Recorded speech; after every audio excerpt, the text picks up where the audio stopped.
अमरावतीत एवढे अजुबे दिसतात की अंबानगरीपेक्षा अमरावतीचं नाव अजुबा नगरी ठेवलं तर अधिक योग्य ठरेल असंच म्हणायची वेळ आली आहे।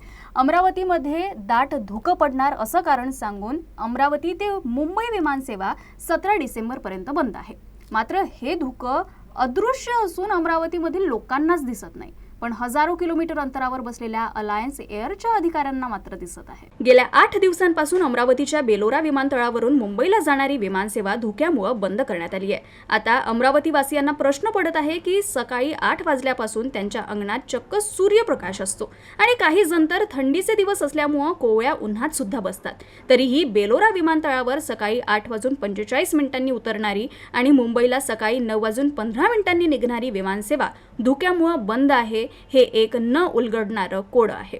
नागपूरमधील प्रादेशिक हवामान केंद्रानं अमरावतीमध्ये खूप चांगली दृश्यमानता नोंदवली आहे। यावरून अमरावतीतील हवामान स्पष्ट आहे आणि सकाळी 9 वाजता अमरावतीत चक्क सूर्यप्रकाश आहे हे वास्तव आहे।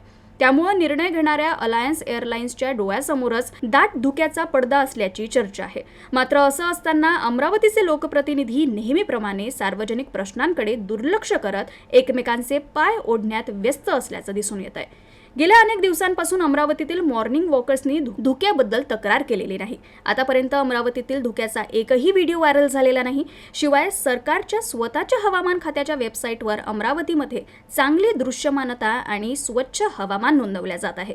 परंतु अलायन्स एअर हजारो किलोमीटर अंतरावरून बेलोरा विमानतळावर धुकं पाहत आहे, हे विशेष।